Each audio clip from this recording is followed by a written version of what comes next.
Welcome to episode 80 of the J Bunny's Music Hub podcast. I'm your host, J Bunny.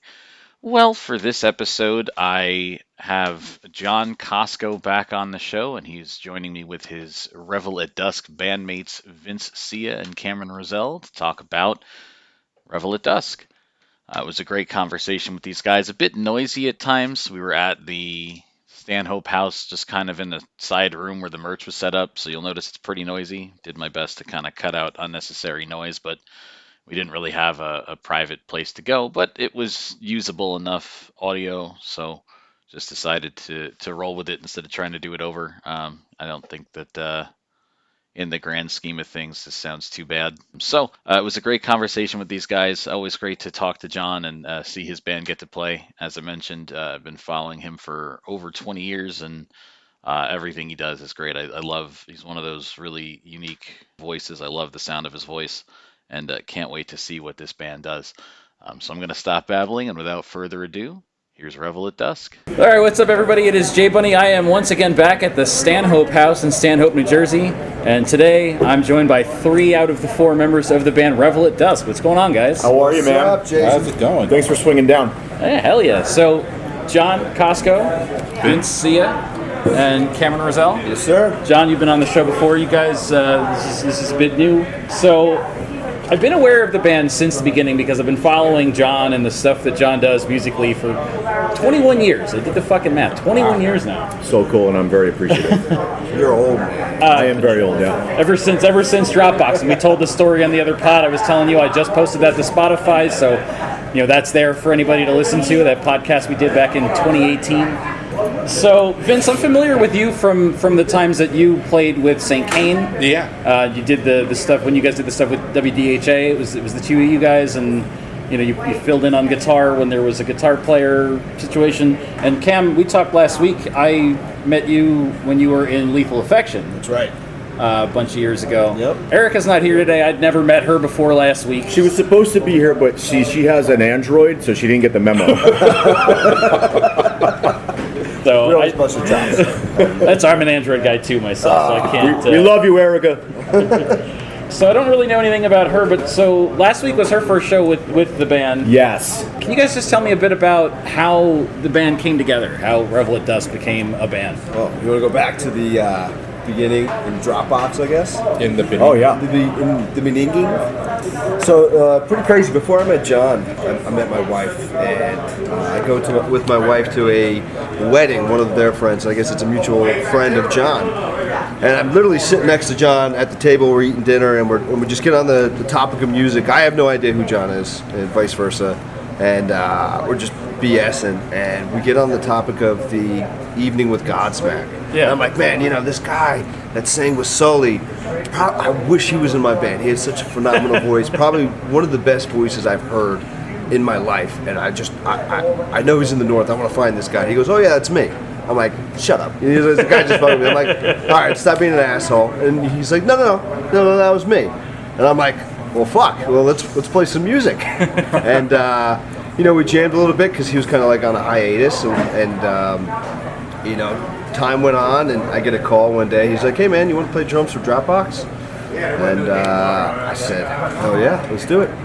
So basically we wrote a whole album with Vince and Lee for the next Dropbox album, and it just never came to fruition. And me and John and Vince just didn't want to stop, and we're like, hey man, we just got to do something new. Let's just continue this. And it became Revel at Dusk, and we just clicked, and the 3 of us, every time we get into a room, we just write something amazing. It just feels good, and it'll never not be us 3. And that's Revel at Dusk in a nutshell. We write a lot of stuff all the time, so it's really difficult to kind of relax your brain and try to pick those ones to sort of like curate, until what is going to be recorded or played live or whatever. Tonight specifically, we're kind of like grabbing some of the acoustic, more sort of sinister, sort of slower stuff that we've been writing over the years that we have never played before. Okay.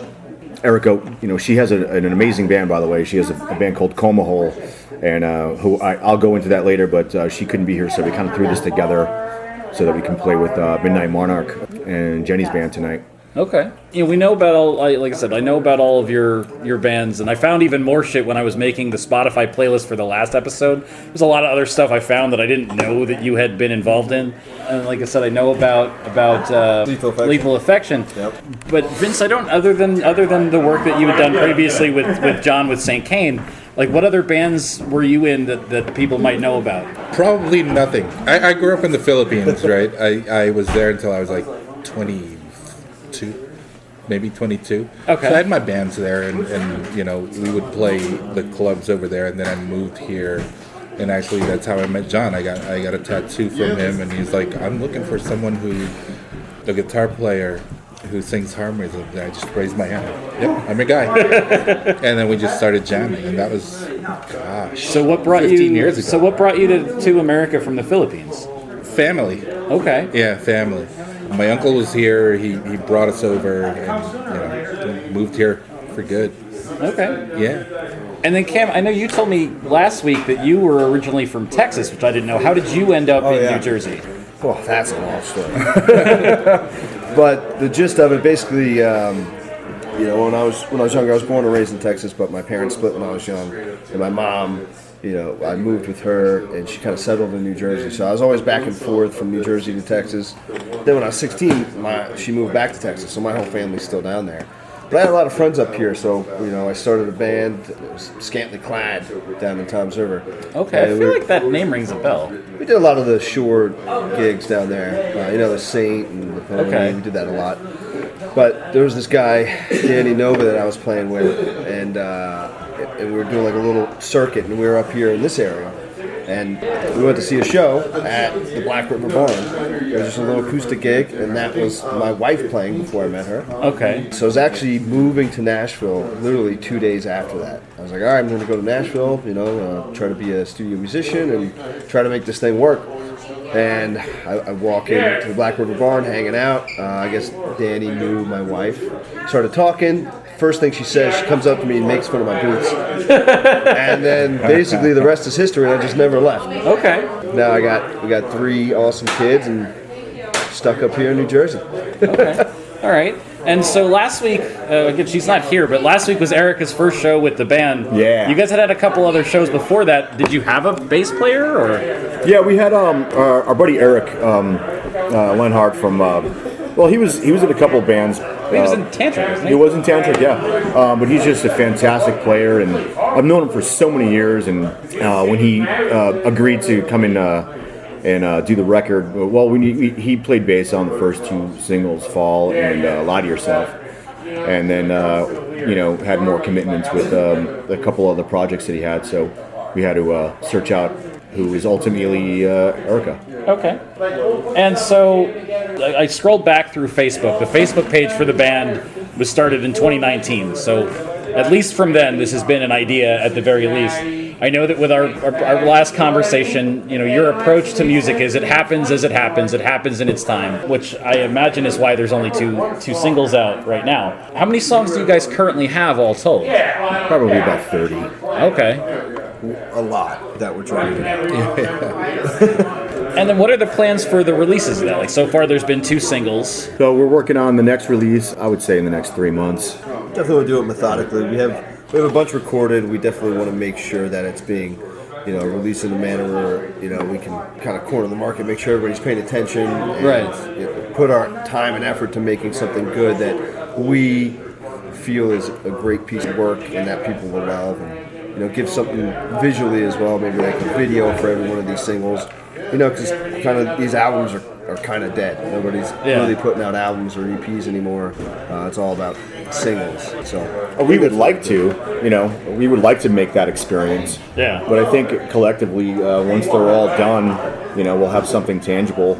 Yeah, I was going downloadable. to ask that next because I'm friends with the guys in the band, the Lonely Ones, who are also mostly in Boba Fett. Right. Yeah. And they just did that, where they've been releasing singles, and then they just put out a CD. And I actually had their bass player on the show recently, and he was like, "Yeah, the CD, you can only get the CD at the shows, and we're just this." And they did 10 or 12 songs on the CD, and not all of them are online yet, and they're going to just keep doing a single online until it's all there. That's the way of the future, man. Boba Flex, we played with them, Lethal Affection, at the Championships Bar and Grill down in Trenton. Yeah. We're rocking that place with Boba Flex. Yeah, I love those dudes. I met those guys. It was weird because I actually met them and became friendly with them here at the Stanhope House. No shit. Because like I'd seen them when they were on the very first Gigantor that Dave Mustaine put together. They were one of the side stage bands. And I was like, oh, these guys are cool. I didn't know them personally. This is a band that I like. And then due to like record company shenanigans and whatnot, like they kind of fell off. Their record label went out of business. All that those things that happened. And then their bass player, again, it wasn't a guy that I knew, but he like sent me a friend request on MySpace. I was like, is this really the bass player of Boba Flex, or is this just some bullshit? And it turned out to really be him. I added him. Shortly after I added him, I saw a post that they were having a show here, so I was like, oh, I gotta go. I haven't seen those guys in years. And then I met Marty, who is one of their co-vocalists, guitarists, and is the main vocalist for the Lonely Ones, in the bathroom. I was like, hey, you're the guy. Just so we know that people are listening to this podcast, I want to see by comments after this how many people miss MySpace.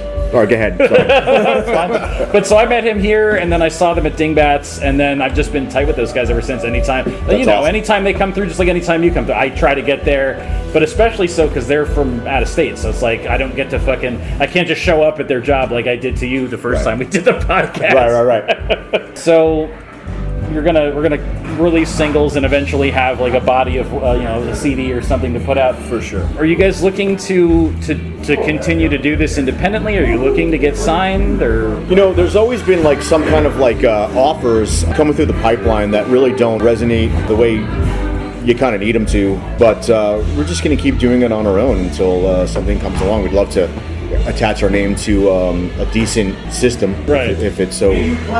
We've had a lot of people come and offer us stuff, but that comes with but I need you to do this or sound like this. Right. And we don't want to jeopardize our integrity and what we feel is right, because we've tried that way before and the music doesn't come off as authentic, and we want to make sure that we're being true to ourselves and playing stuff that feels great. Right. We don't want to be on stage every night, if it doesn't feel good. Right.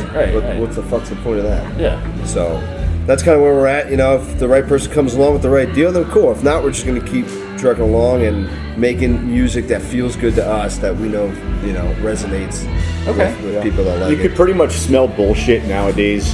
I think kids and just music fans in general are smart, and they're going to see through bullshit. And that's kind of like where I live there too.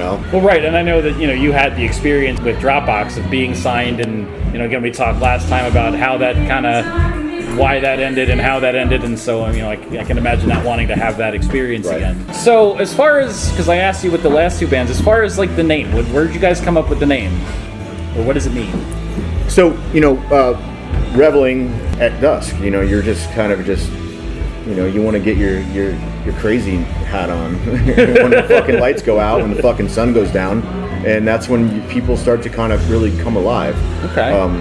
Doesn't need to be a sunny day out to have a good time. I like it when it's dark. Fair enough.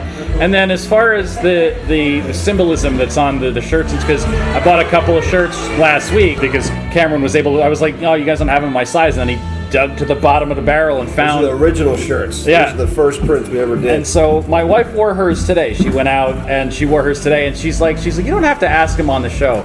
But she's like, I want you to ask John in some way, shape, or form, about the symbolism that's in the logos and on the shirts, because it feels very Wiccan to me, is what she said. Sure, I'll take that. But honestly, it's spiritual in that it's your third eye, it's your intuition. Think intuitively, and that's what we do musically, I think. Okay. And so your last two bands, Dropbox, Saint Caine, again, I've been following you for 20 years. Both of those bands at different points in time, like played shows with Godsmack, at least in this area, or sometimes on tour. Is that something that's been talked about for Revel at Dusk? 100%, yeah. That'd be awesome. I love those guys. It's funny. You having like the relationship and the friendship with those guys is that Godsmack from high school was one of my favorite bands, and I've never met any of those dudes. I've seen them alive probably 20 times, but I've never met any of them face to face. I could probably get you in touch with Shannon. He would love to do. He's got some amazing stories. I hope that he one day writes a memoir, because listening to Shannon's stories are like fucking amazing. Yeah. But yeah, man, it's those guys they put on an amazing rock show. They put on a fantastic acoustic show. I think that having them do their last run here as far as the last album on their record cycle, I don't know if that's the last. I can't get an answer one way or another. So they say publicly they've said it is. But they're a great American rock and roll band, and everybody's got like hatred for like bands. Like I'm not going to mention all these bands, but it makes no sense. They go up stage and they're the big boys, man. They fucking come out and fucking crush the fucking. Well, we stage. talked about this last time I mentioned, because we were talking on the last podcast we did. You brought up Tommy Vext, and I mentioned at the time he had filled in for Five Finger Death Punch. Yeah. That they were one of the biggest bands that everyone seems to hate, and yet there they are. You know what's funny is it's so funny how much they don't give a shit. So it's like they want to go up there and fucking have a great time and party. Right. And that's exactly what they're doing. Right. So you mentioned Godsmack and their tours and stuff. That they're doing a tour this year, the Vibez Tour, which is going to be a combination acoustic and not acoustic. Have you had any discussions with them about, at least again in the area, coming? It seems like that'd be the perfect tour to bring out Touché again. I would love to. I usually jump up and do Touché when they're in the area, but it depends on my schedule. And, right. Yeah. I feel like every time that there's anything, whether you show up to one of their shows or one of them, you miss it. Stealthily comes to one, because it's happened a bunch of times where like you played. There was a time I think Saint Caine played in Hoboken, and Sully showed up, and I had skipped that one because I had gone to the last one. And so every fucking time that you come out and play with them, or Sully comes out and play with you, I've never seen it. He's got to be in a really in a drinking mood. You know? You usually come in half cocked. So I ask it on every show, and I'm going to ask it because what's funny is how this sort of podcast came together. Was I was talking to Cameron about the show and how I ask everybody on the show, how do you? And we've already touched on it a little bit, but how do you feel about the state of how the music industry is going, where people don't buy records anymore? It's all about streaming, and a lot of the general public has this attitude about like, well, I mean, we don't need to pay for the music because bands make their money at shows, but then on top of that, like, show attendance is down since COVID, and there's just like not.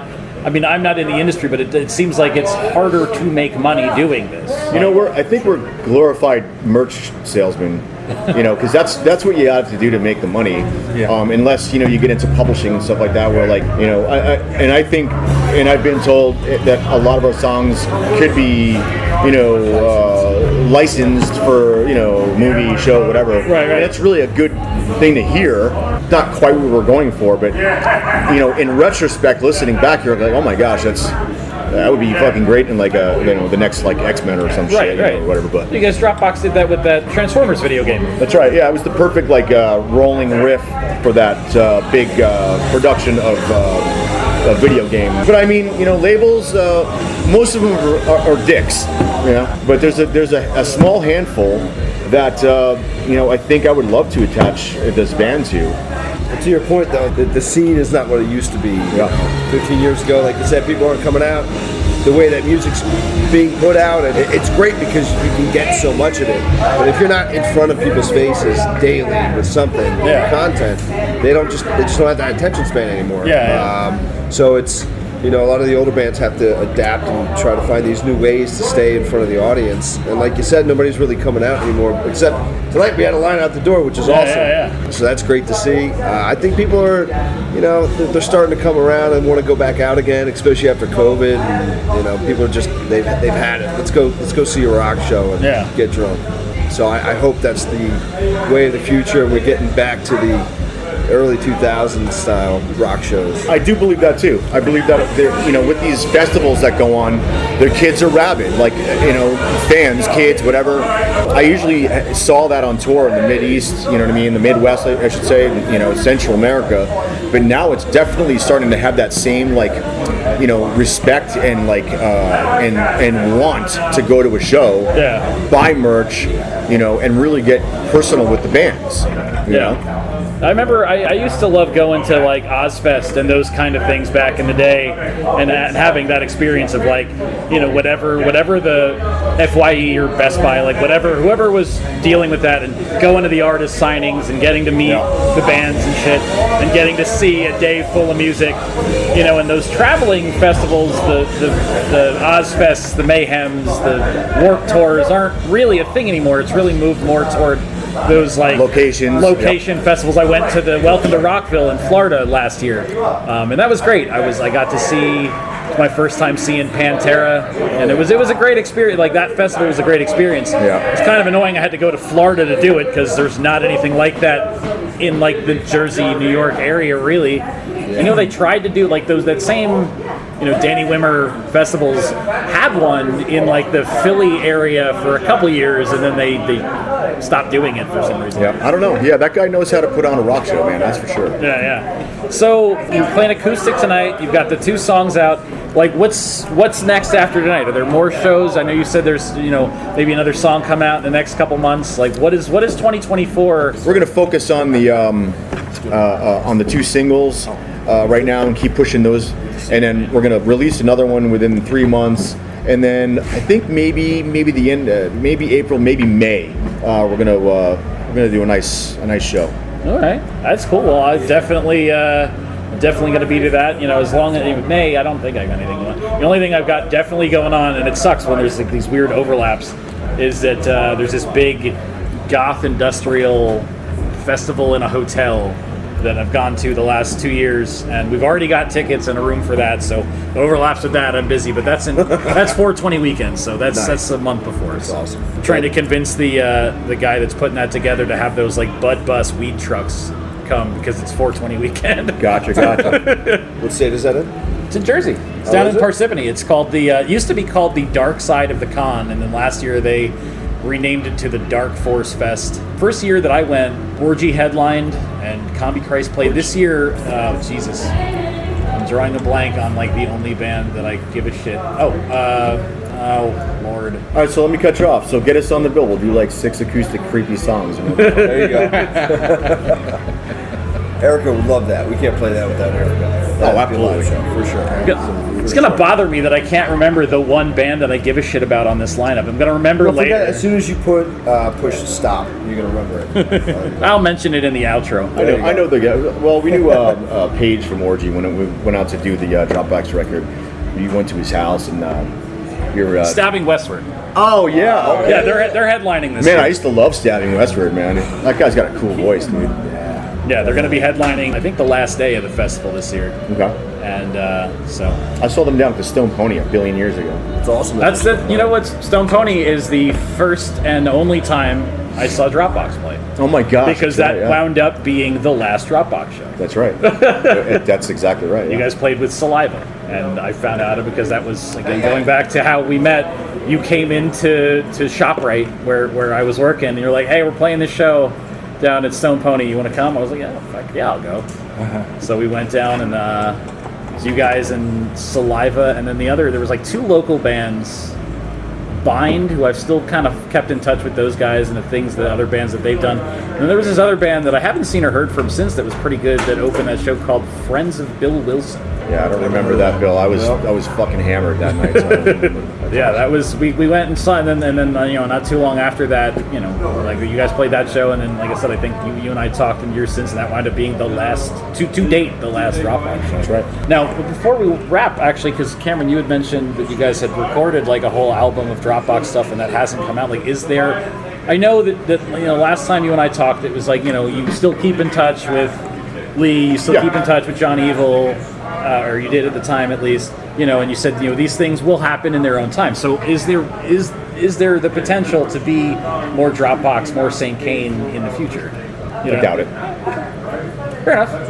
It's pretty strict. Most likely just Revel at Dusk, feel like, Lee's doing his own thing. He's got a great thing going. Oh yeah, Lee has an amazing album he just put out. He's putting out soon, so I would hit him up because he's got some great shit going on the record. Yeah, he actually popped up recently on my Facebook as somebody I might know. because we got 6 friends in common, and you guys are 2 of them. That's awesome. And then like his profile photo is like a Photoshop of the cover art for the first Godsmack album, but with Napoleon Dynamite's face. Oh yeah. And it says "Gosh Smack." Yep. That's exactly what it says. You'll get a good interview from Lee on that's for sure. But all right, well, that is all I've got for you guys. I want to thank you for the time, and I can't wait to see. We saw you guys last week, electric, although almost not because of the power outage. That was epic. We started taking shots because we just assumed, being in this area, like there's no way the power's going to be back on. With the So weather. let's just start drinking and enjoy the snowstorm. And then 20 minutes later, we got power. And oh, shit, I we and a gotta play. couple other people Googled like power outage Clifton, and the It's like 2 a.m. It said 2 a.m. So I knew no matter what it was going to sound good because we had Steve Zing from Danzig doing sound that night. Yeah. And so we knew we would sound good at least. Shout out to Steve.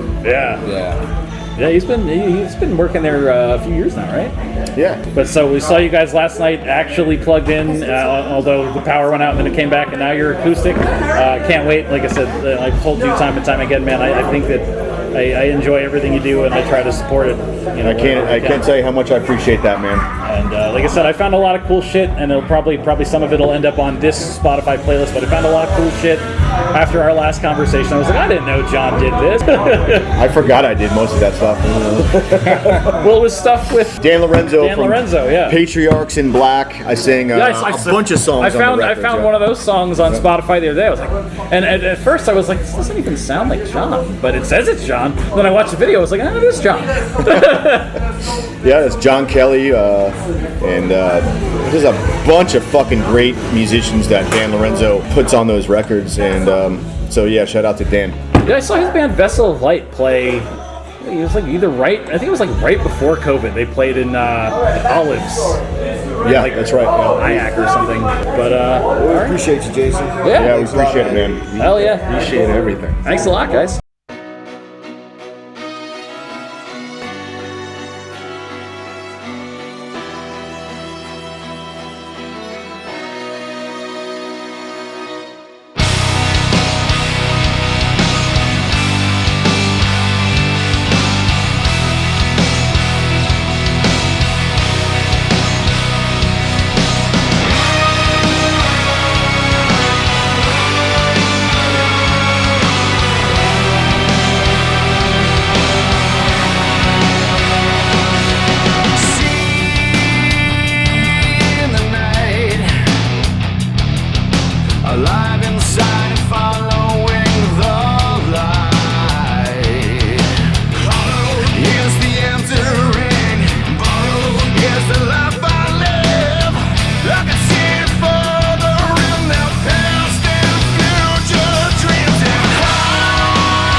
And that was Revel at Dusk with their first single, Fall.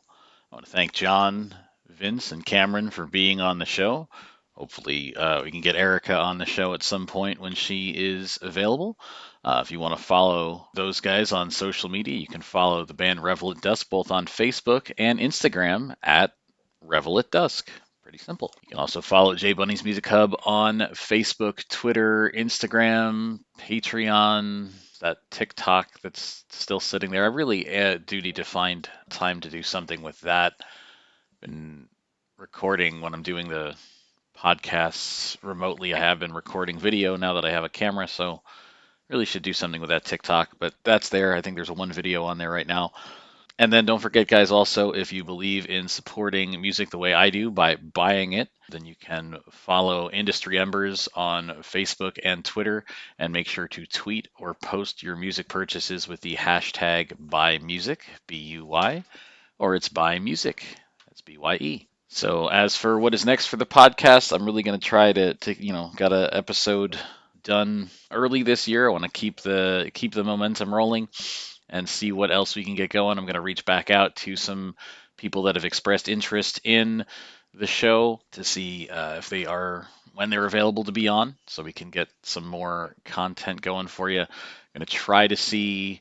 We mentioned the Dark Force Fest. I'm really going to try to see if I can get some sort of a show going around that this year when that happens in April. But there's a bunch of other stuff. I actually do know that I do have some interviews that will be happening. Again, I'm not going to mention it till it's done, but I do have some interviews that I confirmed with a publicist for an upcoming show in Jersey at Dingbats. So hopefully that will yield an episode or two, depending on the actual interviews that get booked. So yeah, things are rolling as always, and hopefully we can put out more than the 5 episodes that we did in 2023 in 2024, but we'll see. So that is all for now. I'm going to leave you guys today with the only other Revel at Dusk song that is currently out. This is their second single, Lie to Yourself. Until next time, guys.